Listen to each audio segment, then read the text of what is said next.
श्रीनाथ जी गुरु गोरखनाथ जी के चरणों में आदेश आदेश आदेश। महामाई महाकाली भैरव बाबा भगवान दत्तात्रेय नवनाथ 84 सिद्धों के चरणों में आदेश आदेश आदेश।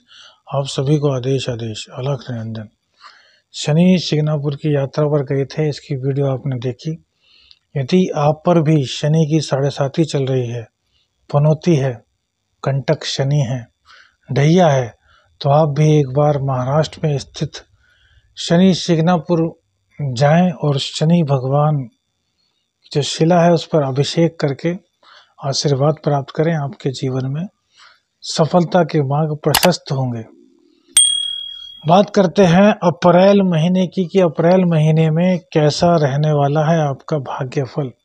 मेष से लेकर मीन तक चर्चा करेंगे, जुड़े रहिए हमारे साथ। आदेश आदेश आदेश। अलख निरंजन। आदेश आदेश आदेश। बात करते हैं तुला लगन तुला राशि की।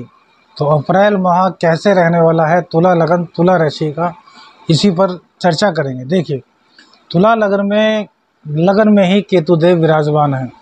केतुदेव विराजमान है लगन में, तो जाहिर सी बात है कि सप्तम में राहु देवता विराजमान होंगे और राहु के साथ साथ बुध और शुक्र देव भी यहाँ विराजमान हैं।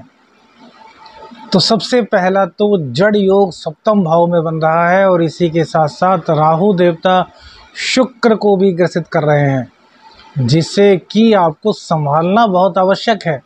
तुला राशि पर आपको पहले भी बताया है कि पनौती का प्रारंभ हो चुका है। पनौती में शनिदेव काफ़ी दिक्कतें देते हैं, उनसे बचने के लिए आपको यह भी बताया जा चुका है कि आपको मंगलवार और शनिवार में सुंदरकांड का पाठ 2.5 साल तक करते रहना है। यदि आप यह करते रहते हैं तो यह आपके लिए अति उत्तम सिद्ध होगा और परेशानियां आएंगी और चली जाएंगी। अन्यथा तो जो विधि का विधान है वह तो होकर ही रहता है। अब देखिए, सप्तम स्थान में राहु देव कहीं ना कहीं कुछ ऐसी बात पैदा कर देंगे जिससे पति पत्नी के बीच में कहीं ना कहीं अनबन पैदा हो जाएगी। जैसे कहते हैं ना कि कुछ बात ही नहीं हुई और बात बहुत बड़ी बन गई। बात क्या थी, इस बात पर पहुंचा ही नहीं जाएगा, बल्कि एक बहुत बड़ा संघर्ष खड़ा हो जाएगा। क्योंकि यहाँ पर बुध देव भी विराजमान हैं। मेष राशि में राहु और बुध के साथ साथ में शुक्र का विराजमान होना कहीं ना कहीं आपकी बुद्धि को भी जड़ता की ओर ले जाएगा। सोचने समझने की क्षमता कम हो जाएगी। वहीं शनिदेव पंचम स्थान में बैठ करके सप्तम स्थान को देखेंगे तो यह उस दिक्कत को और बढ़ा देंगे। सावधान करना हमारा कर्तव्य है। बातों को अपने दिमाग से, अपनी आत्मा से, अपनी बुद्धि से टैकल करना आपकी पूरी जिम्मेदारी है। बिना बात के ही कोई बहुत बड़ा विस्फोट हो जाए जीवन में, इससे पहले ही संभलना होगा। उस छोटी सी बात की ही तह में पहुंचना होगा। गुस्से को पूर्ण रूप से त्याग देना होगा। यदि गुस्से को नहीं त्यागेंगे भैया तो स्थिति खराब हो सकती है। बहुत अधिक चांसेस बनेंगे कि स्थिति खराब हो।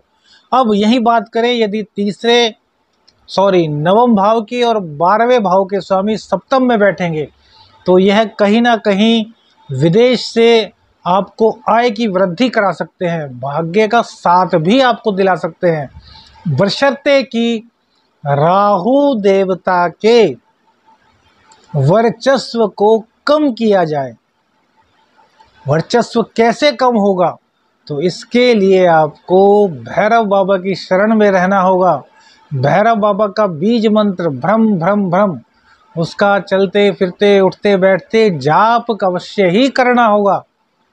देखिए, बहुत ही सिंपल उपाय बता रहे हैं। दूसरा उपाय, प्रत्येक बुधवार आपको स्नान के जल में 4 चम्मच कच्चा दूध और 2 चम्मच शहद डालकर स्नान करना होगा उस दिन आपको साबुन और शैम्पू का प्रयोग नहीं करना है। इस बात को आपको बहुत अच्छे से ध्यान रखना है। और बाकी तो आपकी जो दशाएं हैं, अंतर्दशा, महादशा, पतंतर, उस पर भी काफ़ी कुछ डिपेंड करता है। लेकिन गोचर में यह स्थिति बन रही है तो सावधान होना आपको अवश्य ही चाहिए। वहीं मंगल देव पहले और 8वें के मालिक आपके 9वें भाव में बैठे हैं, जो कि आपको भाग्य का साथ दिलाएंगे।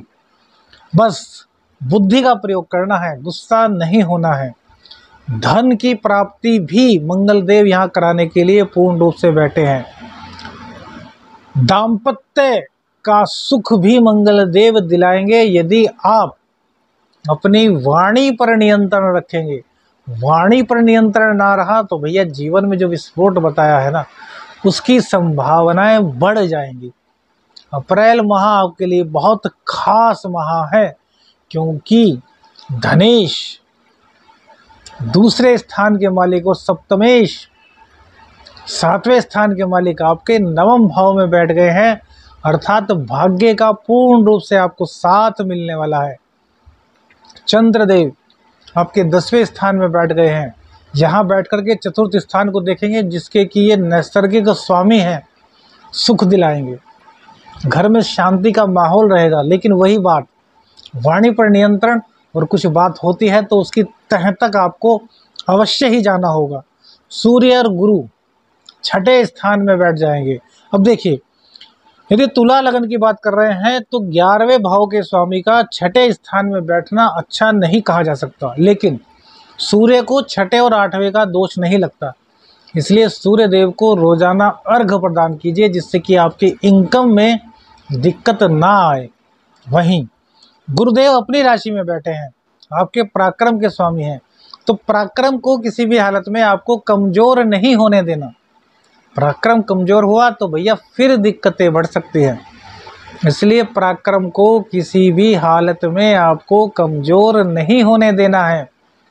विल पावर को बढ़ाना है, अपनी क्या बोलते हैं पौरुष क्षमता को आपको बढ़ाए रखना है। किसी भी हालत में आपको निराश नहीं होना है।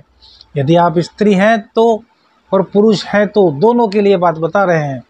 परफ्यूम का अधिक से अधिक प्रयोग कीजिए, जिससे कि शुक्र देव की शुभता आपको प्राप्त हो और शनि देव का जो दुष्प्रभाव है वह धीरे धीरे कम हो। सुंदरकांड का पाठ तो आपको अवश्य करना ही है। शनिदेव 5वें स्थान में बैठ करके प्रतियोगी परीक्षाओं में आपको सफलता दिलाएंगे, लेकिन प्रेम संबंधों में कहीं ना कहीं कड़वाहट, ज्ञान में कड़वाहट, शिक्षा में मन न लगना, इस तरह की स्थिति से आपको दो चार होना होगा। तो मन पर कंट्रोल रखना बहुत ही आवश्यक है। अब अष्टम की बात करते हैं। देखिए, तुला लग्न में अष्टम क्योंकि नैसर्गिक कारक होते हैं इसके शनिदेव, और तुला लग्न में शनिदेव सर्वाधिक कारक होते हैं, इसलिए यहाँ पर अष्टम भाव की चर्चा करना भी हम आवश्यक समझते हैं। तो अष्टम का स्वामी सप्तम में आकर के बैठ रहा है। अगर दूसरी नज़र से देखा जाए तो यह खराब स्थिति है, लेकिन इस लगन में यदि वाणी पर कंट्रोल रहा, यदि वाणी मीठी रही, गुस्सा ना किया, स्थिति को संभालने में आपने अपनी बुद्धि, पराक्रम और अपनी वाक पटुता का परिचय दिया, तो शादी का सुख जो होता है ना, वो आपको पूर्ण रूप से मिल जाएगा। यदि लंबे समय से इस सुख से आप वंचित थे तो यह सुख आपको अवश्य ही दिला देंगे। बोल दीजिए हर हर महादेव, जय जय शिव शंभू भोलेनाथ।